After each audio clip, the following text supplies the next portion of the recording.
Subscribe करें और bell दबाएं ताकि कोई खबर रह न जाए।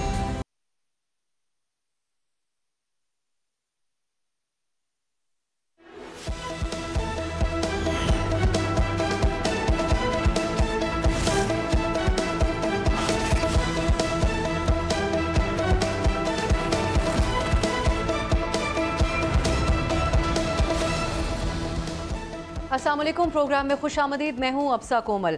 हुकूमत ने कौमी असम्बली से भी 27वीं आइनी तरमीम 2 तिहाई अक्सरियत के साथ मंजूर करवा ली है। 231 अरकान कौमी असम्बली ने इस आइनी तरमीम के हक में वोट दिया, जबकि JUIFA के 4 वोट इसकी मुखालफत में आए। आज हुकूमती इत्तेहादियों ने 27वीं आइनी तरमीम के लिए बहुत सारे जवाब पेश किए और ये बताया अदालत का क़याम क्यों ज़रूरी था, आर्टिकल 243 में तरमीम क्यों ज़रूरी थी। सुनिए इस मौके पर बिलावल भुट्टो जरदारी और वज़ीर कानून आज़म नज़ीर तारड़ ने इसके लिए क्या जवाब पेश किए। नाज़रीन, हुकूमत की तरफ से अपोजिशन की हर तरह की मुखालफत और तनकीद के बावजूद ये तरमीम मंजूर तो करवा ली गई, मगर आज बिलावल भुट्टो जरदारी ने इस बात को तस्लीम किया कि ये तरमीम एक तरीक़ा कार के बजाय सरप्राइज़ के तौर पर सामने आई। हम ये जानने की कोशिश करेंगे कि 27वीं आइनी तरमीम के क्या असरात होंगे और बिलखसूस अदलिया को ये किस हद तक मुतासिर करेगी। इसके लिए हमारे साथ मौजूद हैं सीनियर तज्ज़ियाकार जाहिद हुसैन साहब। जाहिद साहब, बहुत बहुत शुक्रिया आपके वक्त के लिए। आपने हालिया दिनों में एक आर्टिकल भी लिखा है जिसका उन्वान है किलिंग द कॉन्स्टिट्यूशन, और इसमें आपने तनकीदी जायज़ा लिया है 27वीं आइनी तरमीम का। आज पार्लियामान से तो 27वीं तरमीम मंजूर हो गई। इस मौके पर बिलावल भुट्टो जरदारी ने और वज़ीर कानून ने इसके हवाले से जस्टिफिकेशंस पेश की। बिलावल भुट्टो साहब कहते हैं कि ये जो चार्टर ऑफ डेमोक्रेसी का अनफिनिश्ड एजेंडा था उसको हमने अब फाइनली मुकम्मल कर लिया है, जबकि वज़ीर कानून ने कहा कि बहुत इबाम था और ये इबाम दूर करना चाहता हूं कि चीफ जस्टिस का जो ओहदा है वो बरकरार रहेगा। कैसे देखते हैं इसके हवाले से जो तफसील आज बयान की गई है पार्लियामेंट में उसको? मेरे ख्याल जितनी भी वजाहतें पेश की गई हैं उसका कोई भी जो है वो एक लिहाज से जिसको कह सकते हैं कि एक डिफेंसिव स्टेटमेंट है। और अगर देखा जाए तो जो तरमीम हो चुकी हैं या कर ली जाए अभी आज हो जाएंगी, तो उसमें तो साफ जाहिर होता है कि जो अगर फ़र्ज़ के चीफ जस्टिस का नाम रहता है, लेकिन असल बात ये नहीं आती है कि वो चीफ जस्टिस ऑफ पाकिस्तान कहलाएंगे या नहीं कहलाएंगे। असल मसला ये आता है कि उनकी जो एक लिहाज से ऑटोनमी है या उनकी एक हैसियत है चीफ जस्टिस ऑफ पाकिस्तान का, तो मतलब ये होता है कि वो फिर तमाम अदालत का जो है चीफ जस्टिस होता है, उसके इख्तियारात होते हैं, उसके इख्तियारात में वो आइन के मसाइल को भी देखना होता है। तो जब आप उसका ये हिस्सा काट देते हैं तो चाहे उसका नाम चीफ जस्टिस ऑफ पाकिस्तान क्यों ना हो, लेकिन उसकी जो एक लिहाज से इख्तियारात हैं वो तो एक आम कोर्ट के बराबर ही होंगे। एक तो ये बात हुई। दूसरी बात ये है कि देखें, ये बिलावल साहब जो है, जो मेरे ख्याल ना उन्होंने पढ़ा है कभी चार्टर ऑफ डेमोक्रेसी, ना उनको समझा है, और मेरे ख्याल ये इस किस्म की इस्तदलाल दे के वो अपने आप को जो है बेनकाब भी करते हैं एक लिहाज से। उनको अगर देख लें तो जो जिसमें जिक्र किया गया चार्टर ऑफ डेमोक्रेसी में का जो है, उसमें उसका एक ख़ास एक कॉन्टेक्स्ट था। वो उस वक्त की बात थी जबकि जनरल मुशर्रफ की हुकूमत थी, तो उस वक्त ये कहा गया था कि आइनी एक अदालत होनी चाहिए। तो इसका मतलब कभी भी नहीं था कि कोई पैरेलल कोर्ट बनाने का था। नंबर 2, उसकी भी एक मुद्दत थी, ये 6 साल के लिए कहा था कि एक आइनी उसका एक पूरा अगर आप उसका कॉन्टेक्स्ट देखें तो वो ये थे कि जो अगर उनके मकसद ये था कि अगर मिलिट्री गवर्नमेंट ख़त्म होती है तो उसके बाद जो है एक आइनी अदालत कायम हो जो उन तमाम चीज़ों का जायज़ा ले जो कि एक मिलिट्री हुकूमत में हुई है। वो उसका एक कॉन्टेक्स्ट था। अब उसको बिलावल साहब जो है उसको कोई मुख्तलिफ रंग दे रहे हैं। मेरे ख्याल एक तो ये बात हुई। दूसरी बात है, चार्टर डेमोक्रेसी में सिर्फ एक कोर्ट का मसला तो नहीं था ना। चार्टर ऑफ डेमोक्रेसी का जो है अगर आप पूरा गौर से पढ़ें उस तमाम को, तो उसमें एक लिहाज से जो सबसे बुनियादी चीज़ थी वो ये थी कि सिविलियन सुप्रीमेसी। उसके बाद जो है एक उसमें और भी ख़ास बात थी रूल ऑफ लॉ और क़वानीन के बारे में। तो मसला ये आता है कि अगर सही मानों में ज़रा देखें ये तरामीम हुई हैं वो चार्टर ऑफ डेमोक्रेसी की नफ़ी है बिल्कुल। और मेरा ख्याल ये है कि इनमें जो है सिर्फ पीपल्स पार्टी का जो है सबसे बड़ा कारनामा ये है कि अपने सदर को जो है उन्होंने ताहयात जो है एक लिहाज से एक इम्यूनिटी दिला दी है, एमनेस्टी दिलवा दी है। और उसके अलावा जो है मेरा ख्याल ये है कि ये ख़ुद भी मजबूर हैं क्योंकि इक़्तिदार रह नहीं सकता है जब तक कि जो है जो आप डॉटेड लाइन पे आप दस्तखत ना करें। पीपल्स पार्टी के कितने लोगों ने जो है उस चीज़ को, उनसे जिक्र किया गया था इस ड्राफ्ट के बारे में, किसी को नहीं पता था। अब जाहिर साहब, 27वीं तरमीम के बाद से बहुत सी खबरें गर्दिश कर रही हैं और उसमें यह भी है कि चंद आला अदलिया के जज साहिबान इस्तीफ़ा देने पर गौर कर रहे हैं। आपकी नज़र में 27वीं तरमीम के बाद अदलिया के अंदर जो पहले से एक तनाव था वो और तनाज़ा था वो मज़ीद बढ़ेगा, या हुकूमत ने इसका इंतज़ाम भी पहले से किया हुआ होगा?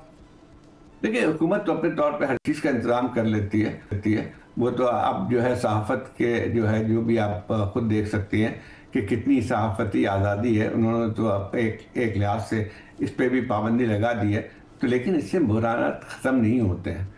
असल कोई अगर ये समझता है कि वो जो है ताकत इनके पास है, इनको जिस किस्म की एक बैकिंग हासिल है, तो उसके बाद कुछ भी कर सकते हैं, मैं ख्याल की खाम ख्याली है। इनको खुद तारीख से भी इनको वाकफियत नहीं है। आप मुझे बताइए कि जो ज़ियाउल हक़ ने जो तरामीम की थी उसके बाद क्या हुआ था? 58(2)B उन्होंने ऐड किया था, बहुत सारी चीज़ें और भी की थी। जनरल मुशर्रफ ने जब इसको दोबारा सस्पेंड किया था 2007 में, तो उसके बाद क्या हुआ था? मसला ये आता है कि कितनी ये सारी तरामीम आप कर भी लें, लेकिन उसकी जो है बाद में जो है उसको खुद तारीख जो जिस तरह देखे। एक तो ये बात हुई, दूसरी बात है कोई भी ये शख्स कोई भी नहीं कह सकता है आज हुकूमत में है, कल जो है क्या तब्दीली आती है वो इनके हाथ में नहीं है। और जो इस किस्म की तरामीम जो कर रहे हैं, एक और बात भी कि एक पूरे सिस्टम को हिला देगी। क्योंकि अगर आप देखें पूरा जो है एक आइन, या आप जो है ना स्टेट को देख लें किसी भी जगह पे, तो उसका एक तवाज़ुन होता है। और उसके इसीलिए से जब भी कोई आइन होता है, पाकिस्तान का आइन भी 1973 का कॉन्स्टिट्यूशन था, उसकी भी एक बुनियादी चीज़ ये थी कि उसकी तस्लीम किया था ट्राइकॉटमी ऑफ पावर, जिसका मकसद ये होता है कि जो है 3 जो सुतून हैं रियासत के, एक एग्जेक्टिव होती है, एक पार्लियामेंट लेजिस्लेटिव होती है, और एक जो है एक आपकी अदलिया होती है। तो उन तीनों के जो है एक लिहाज से तवाज़ुन भी होता है, तो जाके वो सिस्टम चलता है। इसका मकसद भी था, एक ऑटोनमी देने का मकसद भी अदालत का ये भी था कि जब तमाम जो है इदारे जो हैं वो उस कानून के कोई पाबंद होंगे। क्योंकि एक आर्बिटर होती है सुप्रीम कोर्ट की, जब फैसले करती है किसी आइन के किसी भी शक के बारे में, तो उसकी एक तशरीह की जिम्मेदारी जो होती है वो सुप्रीम कोर्ट के पास होती है। और यही देखें कि ठीक है, आइन का बनाने का हक या जो है कानून बनाने का हक पार्लियामेंट के पास होता है, लेकिन उसको ये देखना कि उसकी बुनियादी जो फंडामेंटल एक स्ट्रक्चर है कॉन्स्टिट्यूशन का, उसे इन्हाफ तो नहीं हो रही है, उसका काम होता था सुप्रीम कोर्ट का। अब आइए कि ये जो आइनी अदालत बनाई है उसको ज़रा गौर कर रहे हैं आप ज़रा। इसका सबसे पहली बात यह है कि जब 26वीं तरमीम हुई थी इन्होंने, तो एक तो ये था कि चीफ जस्टिस जो जिनको बनना था वो नहीं बनाया गया क्योंकि उनके लिए काबिल कबूल नहीं था। फिर एक जो है एक आइनी एक बेंच बना दिया गया। दुनिया भर में आइनी बेंच होते हैं एक सुप्रीम कोर्ट के अंदर, लेकिन वो सुप्रीम कोर्ट का ही एक हिस्सा होते हैं। हिंदुस्तान में अगर आप देख लें तो वहाँ पे भी आइनी बेंच है, लेकिन आइनी बेंच की तकर्रुर या बनाने का इख्तियार जो है वो वहाँ की चीफ जस्टिस को होता है। इसी तरह से जैसे कि और कोई जितनी बेंचेस बनती हैं, सुप्रीम कोर्ट में कई बेंचेस बनती हैं, आप देखा होगा आपने कि हर दफ़ा कोई जो जब सुप्रीम कोर्ट अपनी छुट्टियों से वापस आती है तो मुख्तलिफ बेंचेस का जो है अनाउंसमेंट होता है। तो उसी तरह से आइनी बेंच भी उसी सुप्रीम कोर्ट का ही एक हिस्सा होता है। दूसरी बात है कि आम तौर पे ये एक ट्रेडिशन होती है कि सुप्रीम कोर्ट ये आइनी अदालत में वो लोग वो जजेस होते हैं जो कि जिनकी एक लिहाज से एहलियत हो, कॉम्पिटेंस हो और सीनियर तरीन हो। यहाँ पे तो उन्होंने पलट के रख दिया। उन्होंने आइनी बेंच बनाया था तो उसकी तकर्रुर का जो है वो पूरा का पूरा जो है सुप्रीम कोर्ट से इख्तियारात छीन के उन्होंने जुडिशल का एक कमीशन के उस पर कर दिया था। और जुडिशल कमीशन जो है वो नहीं था जो कि पहले हुआ करती थी कि सुप्रीम कोर्ट के अंदर से। यहाँ पे उन्होंने जो है बाकायदा जो अगर उसको कंपोजिशन देखें जुडिशल कमीशन के, तो उसका मतलब ये होता है कि एग्जेक्टिव जो है वो फिर ये तय करती है कि किसको जो है आइनी अदालत में जाएंगे। अब आप देख लें आइनी बेंच हुआ था, क्या था, जो सीनियर मोस्ट जजेस थे उसमें नहीं थे। उसमें तमाम उन जजेस को शामिल किया गया था जो कि उनके नज़दीक, हुकूमत के नज़दीक वो इनके लिए काबिल कबूल थे। और उसका नतीजा भी हमने देखा कि 26वीं आइन पे जो एक पिटीशन दाखिल की गई थी उसको 1 साल का अरसा हो गया है और अब तक जो है वो सुनी गई है शायद, लेकिन उसको फैसला तो अभी उसको तारीख थी। अब उसका मतलब ये था कि 27वीं जो अमेंडमेंट आई है, तो उसके बाद जो है वो जो भी इसके 26वीं आइन की जो पिटीशन थी वो खारिज हो जाएगी। अब जो है सुप्रीम को ये अब आइनी कोर्ट का आप हिस्सा देखें, उसको भी जज कौन मुंतखब करेगा? हुकूमत मुंतखब करेगी। साहब, आपकी नज़र में बुनियादी सवाल या एतराज़ इस बात पे उठता है कि 27वीं तरमीम के ज़रिए आइनी ढांचे में बुनियादी लेवल की बहुत बड़ी तब्दीलियाँ कर दी गई इन जमातों की तरफ से, या इस बात के ऊपर ज़्यादा बड़ा सवाल उठता है कि वो तरीक़ाकार को फॉलो नहीं किया गया, डिबेट नहीं किया गया और इसमें अपोजिशन का एक मौक़िफ़ शामिल नहीं हुआ? ख़ास मीडिया के ऊपर इसको डिबेट करने की भी बात कर लें इसमें, क्योंकि बिलावल भुट्टो साहब ने भी आज अपनी तकरीर में इस बात को तस्लीम तो किया है कि तरीक़ाकार फॉलो नहीं हुआ और इसीलिए एक सरप्राइज़ के तौर पर ये तरमीम सामने आई है सबके। आपकी नज़र में अदरवाइज़ पार्लियामान को ये इख्तियार है कि वो आइन में इस तरह की इस नौयत की तब्दीलियाँ करें? एक सवाल इसके ऊपर उठता है कि तरीक़ाकार नहीं अपनाया गया। बिल्कुल सही बात है। देखिए, दुनिया भर में होती है, खास पाकिस्तान में भी मिसाल मौजूद है। आपको याद होगा जब 18वीं तरमीम हुई थी कि काफ़ी जो हिस्सा था आइन का वो तब्दील हुआ था, 1/3 जो है उसको क्या था, क्योंकि हालात का तकाजा यही था। क्योंकि अगर उसमें देखें तो उसमें तमाम सियासी पार्टी के मेंबरान शामिल थे उस कमेटी में, और वो उसको तकरीबन 1.5 साल लगा था एक शेख बाय शेख जो है उसकी मंजूरी में।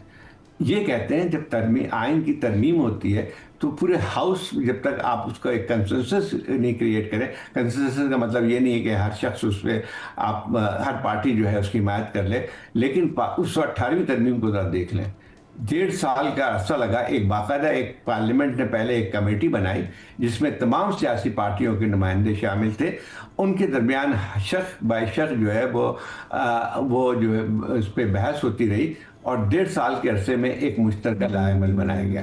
इसी तरह से 1973 का कॉन्स्टिट्यूशन को अगर देखें तो थोड़ी सी देख लें उसको कि उसमें भी तमाम सियासी पार्टियां शरीक रही थी और इसीलिए मुत्तफ़क़ा आइन कहलाता है। तो इसका मकसद ये होता है कि जब आप एक डिवाइडेड इस किस्म के बनाएंगे, आप मुझे बताइए कि यहाँ पे 3 दिन पहले जब से टेबल किया था किसी को पता नहीं था कि ये होगी। अफवाहें इस पूरे फैली हुई थी, सोशल मीडिया में मुख्तलिफ किस्म के जो है स्पेकुलेशन चल रही थी, वो सारी चीज़ें हो रही थी। लेकिन मुझे अच्छी तरह याद है कि मैं कॉन्फ्रेंस में था, मेरे साथ एक मुस्लिम लीग के एक बहुत ही सीनियर मेंबर बैठे हुए थे और वो कई वजारत बहुत सी एक क्लास इंपॉर्टेंट वजारत भी ले चुके हैं पहले। तो मैंने उनसे जब पूछा तो उनका मुझे कोई इल्म नहीं है कि कोई 27वीं तरमीम आ रही है, ये 2 दिन पहले की बात थी। और वो मुझसे कोई वो नहीं कर रहे थे क्योंकि मैं उनको अच्छी तरह जानता हूँ, वो मुझसे बात खुल के कर सकते थे, उनको वाकई नहीं पता था। जी, हमें भी देखने को मिला, जो हम हुकूमती रहनुमाओं से इससे पहले इस हवाले से सवाल करते रहे। अब जाहिर साहब एक और आर्टिकल है, आर्टिकल 243, इस हवाले से आपसे ये जानना चाहेंगे कि इस पर भी क्या बुनियादी तौर पर तमाम शिकों के हवाले से सवाल उठता है? जो मिलिट्री में स्ट्रक्चरल जो तौर पे जो तब्दीलियाँ इसके तहत की गई हैं, या फिर आप समझते हैं कि इसके अंदर जो एक स्पेसिफिक मामला है ताहियात इस्तिस्ना का, खा वो सदर मुमलिकत को आर्टिकल 248 के तहत दिया गया हो या फील्ड मार्शल के ओहदे को दिया गया हो, इसके ज़रिए ये सारा मामला हुकूमत की तरफ से मुतनाज़ बना दिया गया है, ताहियात इस्तिस्ना का जहाँ पर लफ्ज़ इस्तेमाल हो गया है और डिबेट सारी उस तरफ चली गई। बिल्कुल, देखिए एक बात सही है कि कहा जा सकता है कि जो इस वक्त हालात का तकाजा था कि कुछ स्ट्रक्चरल तब्दीली लेके आया जाए, ठीक है, उसको मान लेते हैं कि बहुत से ममालिक में किया जाता है कि जैसे chief of commander in chief भी होते हैं, वो सब सही है लेकिन उसके साथ साथ ज़रा देखें कि क्यों मुतनाज़ा हो गया 243। अगर फ़र्ज़ कीजिए कि सिर्फ कमांड और हालात के तकाजे की वजह से पाकिस्तान को जो चैलेंजेस का सामना करना पड़ रहा है नेशनल सिक्योरिटी के, उसके तहत अगर कोई स्ट्रक्चर तब्दील आते तो वो एक अलग से एक चीज़ बन के आ सकती थी, उसमें किसी को इतराज़ नहीं होता। तो ये पूरी चीज़ों को आपने सियासत की नज़र कर दिया है। बात चीज़ें जो करनी भी थी, जो आपको ज़रूरत थी हालात के तकाजे के तहत, जो एक स्ट्रक्चरल तब्दीली लानी थी जो मिलिट्री कमांड में, उसको भी आपने मुतनाज़ा कर दिया, ये तमाम शकें डाल के। आप मुझे बताइए कि अब तो बहुत दुनिया के ऐसे बहुत से ममालिक हैं जहाँ पे अगर आप पावर इस वक्त इक़्तिदार में भी हैं तो भी अकाउंटेबल होते हैं। ये इसराइल के सदर जो है नेतन्याहू, उन पे करप्शन के चार्जेस उनके बाकायदा जो कोर्ट में पेश होते थे, वो अभी भी। अब यहाँ पे पाकिस्तान ने जो एक बनाई है, तो इसका मतलब ये हुआ कि आप जो है हर कानून से बालातर है दुनिया के किस कानून में है कि आप बालातर होते हैं? ठीक है, ये जरूर हो सकता है जैसे बात चीजों में कि जब आप इख्तिदार में होते हैं उस वक्त आपको इम्यूनिटी मिलती है, but it does not mean कि आपके केसेस खत्म हो गए। प्रेसिडेंट ट्रंप को जो है फर्स्ट एक इम्यूनिटी सिर्फ ये मिली है कि वो जब तक सदर रहेंगे उनके ऊपर जो है कोई केस नहीं चलेगा, लेकिन इट डज नॉट मीन कि उनके खिलाफ जो केसेस हैं इस वक्त वो खत्म हो गए, वो एबिस पे चले गए। जो उनको सजाएं हुई थी जो है पिछले साल सदर बनने से पहले, तो वो बरकरार है, वो सिर्फ उसमें गई हैं जो कि आपके सिर्फ चूंकि सदर हैं इसलिए जो है उन पे उसका लागू नहीं होंगी, but it does not mean कि वो आपको जो है जब आप सदर से उधर से हटेंगे तो वो जो है फिर कानून का इतला आपने, ये नहीं होता है, बल्कि आपकी जो केसेस भी चल रहे हैं दोबारा शुरू हो सकता है। यही तरीका होता है, यही एक अकाउंटेबिलिटी भी होती है। एक इलेक्टेड मेंबर्स को या एक जो सदर हो चाहे वज़ीर आज़म हो, आप कैसे उसको कह सकते हैं कि उसको तमाम चीज़ों से इम्यूनिटी हो जाएगी? इसका मतलब ये होगा कि आप सदर होके जितनी भी इलीगल चीज़ें करें वो फिर जायज़ करार दे दी जाएंगी। बहुत शुक्रिया जाहिद हुसैन साहब आपके कीमती वक्त और कीमती राय का। नाजरीन एक ब्रेक की तरफ जाते हैं और फिर हम बात करेंगे पाकिस्तान जो कि एक बार फिर से दहशतगर्दी की जद में है, किस तरीके से पाकिस्तान इसका मुकाबला कर सकता है। इस पर बात करने के लिए हमारे साथ दो सीनियर और बाखबर सहाफ़ी होंगे एक शॉर्ट ब्रेक के बाद।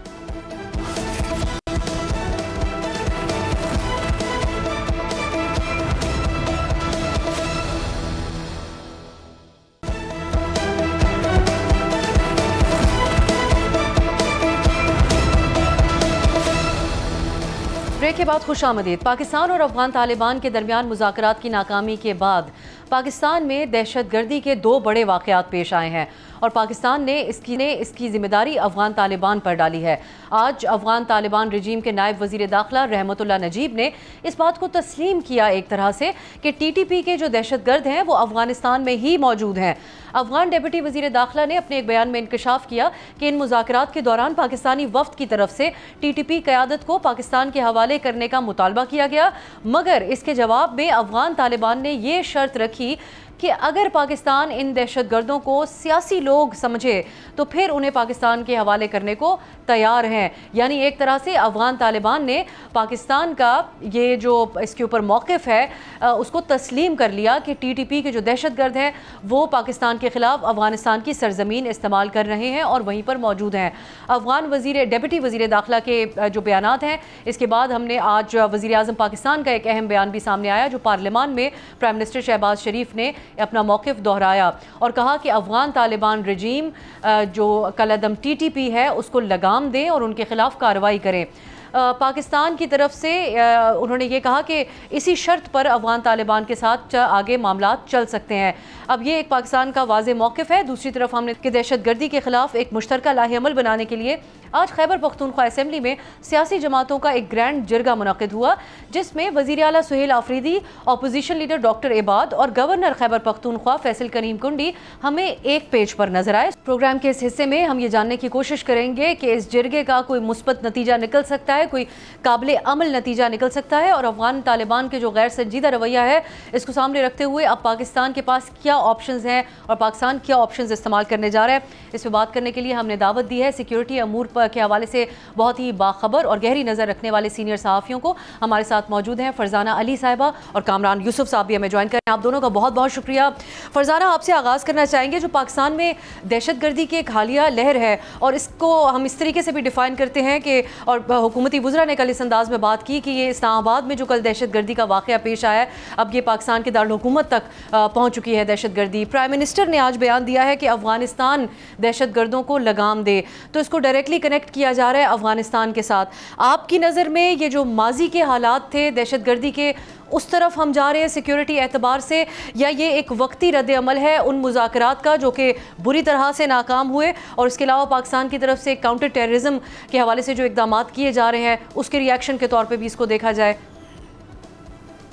बहुत शुक्रिया अब्सा।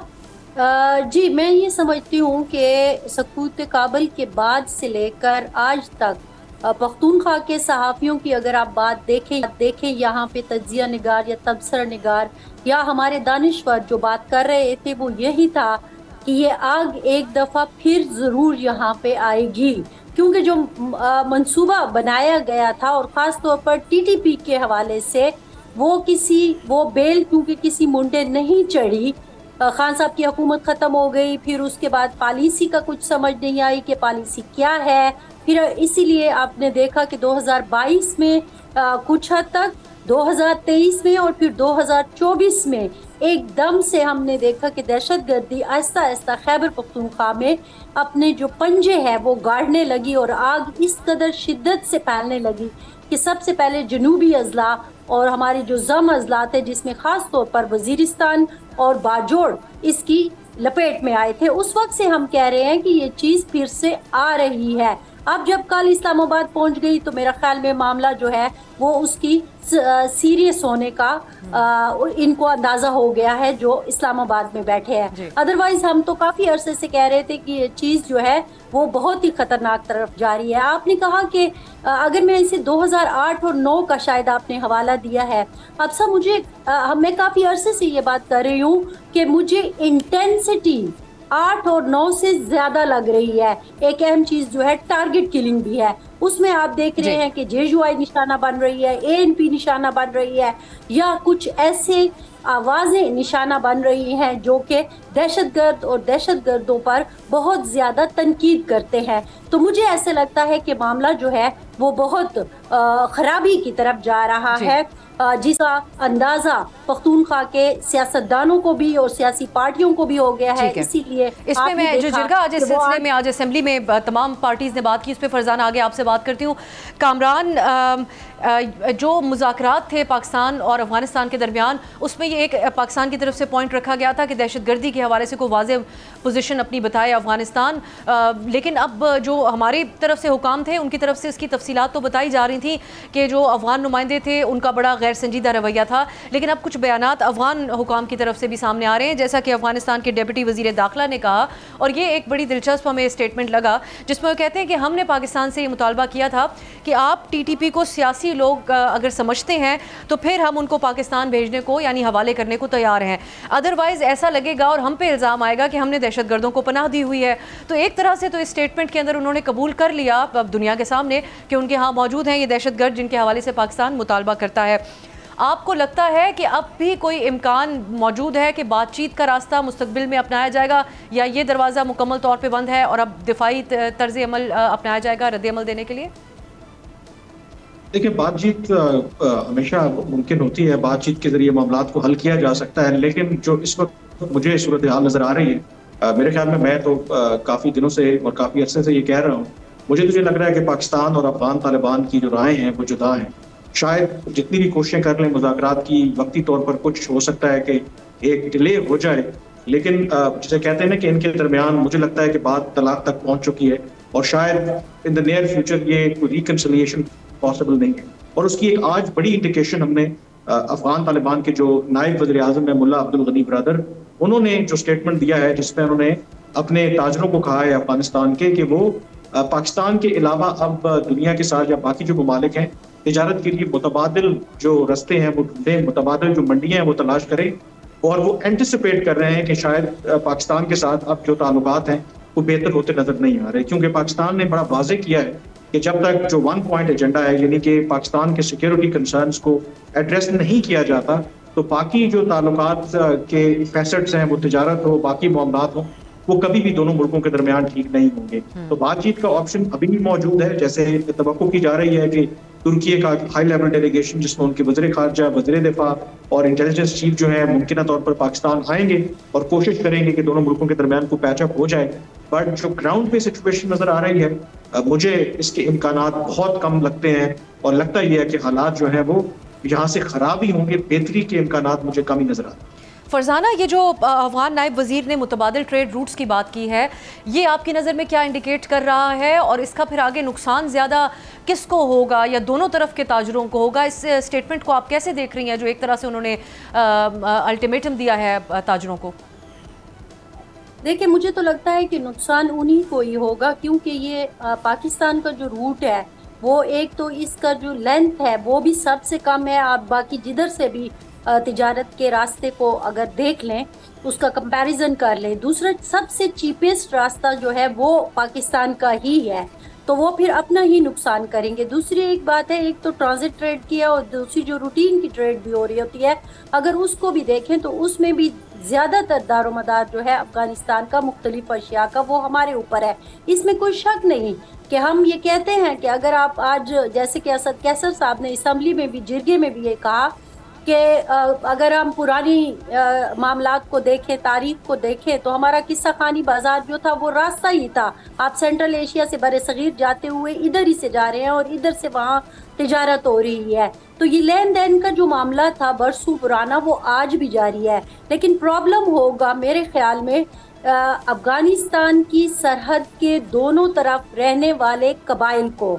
मैं अगर आपको एक छोटी सी मिसाल दे दूं, तोरखम की या फिर चमन की, या फिर वो जो कुछ रास्ते जनूबी वजीरिस्तान में जो आमतौर पर खुला होता है, ख़ास तौर पर तोरखम और चमन की आपको मिसाल दे दूं, तो आप देखें कि दोनों तरफ कबाइल रहते हैं। हम ये भी देखते हैं कि लंडी कोतल के कई असातिज़ा वहाँ जाकर पढ़ाते भी हैं, बच्चे यहाँ पे पढ़ने आते हैं। लंडी कोतल के बाज़ार में आटा जो है वो वहाँ से आके ख़रीदा जाता है। इसी तरह वहाँ का ड्राई फ्रूट, वहाँ का जो फल फ्रूट है वो सीज़न का, वो यहाँ पे आ रहा होता है। तो उस लिहाज से मैं बड़ी बड़ी तिजारत की बात नहीं कर रही, वो तो एक अलग किस्सा है। मैं ये छोटी रोज़ के मामलात की बात कर रही हूँ। तो मेरा ख्याल में नुकसान होगा और इसका ज्यादा नुकसान अफगानिस्तान को होगा। क्विकली एक और बात भी अगर आप कह दें, जो आप जिरगे का हवाला दे रही हैं, आज केपी असेंबली में तमाम पार्टीज इकट्ठी हुई, इस मामले के ऊपर बात तो हुई।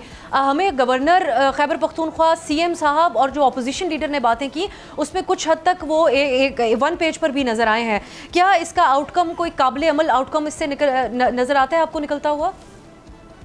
देखिए आप सब, मेरे लिए अभी थोड़ी देर पहले रिलीज होने वाला 15 नुकाती एलामिया जो है वो बड़ा ही हैरत अंगेज है, क्योंकि उसका जो पहली 4 लाइनें हैं वो मैं जो समझी हूँ उसमें उन्होंने बिटवीन द लाइन ऑपरेशन की इजाज़त तो दी है, क्योंकि वो कह रहे हैं कि इन इलाकों में अमलदारी वफाक की और सूबे की मुमकिन बनाई जाए।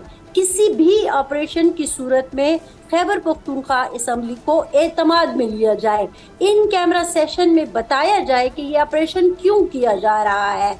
और फिर तीसरी चौथी बात जो हम देखते हैं वो पॉइंट ये भी आता है कि आप जो दाखिली, अच्छा उन्होंने दाखिली का लफ्ज़ इस्तेमाल करते हुए बताया है कि वो पुलिस सिक्योरिटी के जो मामलात हैं वो पुलिस और सीटीडी देखेगी और बाकी जरूरत के तहत देखा जा सकता है। तो मुझे तो ये लगता है कि बिटवीन द लाइन उन्होंने ऑपरेशन की इजाजत दी है। अब मुझे नहीं पता कि इलामिया बनाने वाले इसको किस अंदाज से मेरे इस बयान को लेंगे, लेकिन मुझे ऐसे लगता है। कामरान, एक तो ये इलामिया जो एक तरह से ऑल पार्टीज जिरगा हम इसको कह सकते हैं खैबर पख्तूनख्वा में जो आज हुआ, दूसरा वजीर दिफा ने कल कहा कि अब जो वाकया दहशतगर्दी का पेश आया इस पर पाकिस्तान रद्द अमल देगा।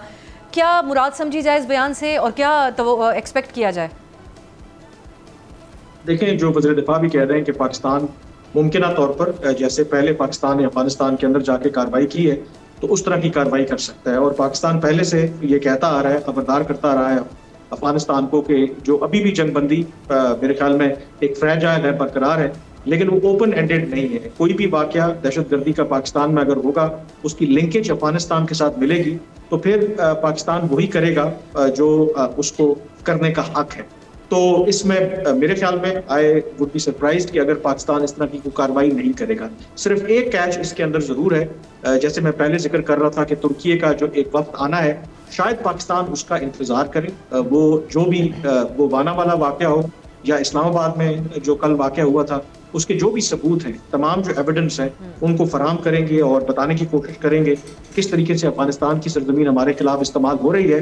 तो उसके बाद शायद मुमकिना तौर पर फिर पाकिस्तान की तरफ से कोई कार्रवाई हो सकती है, क्योंकि पाकिस्तान ने क्लियरली ये डिफाइन कर दिया है कि अगर अफगान तालिबान इन ग्रुपों के खिलाफ कार्रवाई नहीं करेंगे तो फिर पाकिस्तान अपनी सरहद को महफूज बनाने के लिए, अपने मुल्क के अंदर सिक्योरिटी और सलामती को बेहतर करने के लिए जो भी उसको स्टेप्स लेना होंगे वो स्टेप लेगा, और उसके लिए अगर उनको अक्रॉस द बॉर्डर जाके वो कार्रवाई करनी पड़े तो वो भी करेंगे। बहुत बहुत शुक्रिया कामरान यूसुफ साहब और फरजाना अली साहिबा इस प्रोग्राम में शरीक। आप दोनों के कीमती वक्त और कीमती राय का बहुत शुक्रिया। नाजरीन, आपसे कल मुलाकात होगी, इजाज़त दीजिए, खुदा हाफिज़।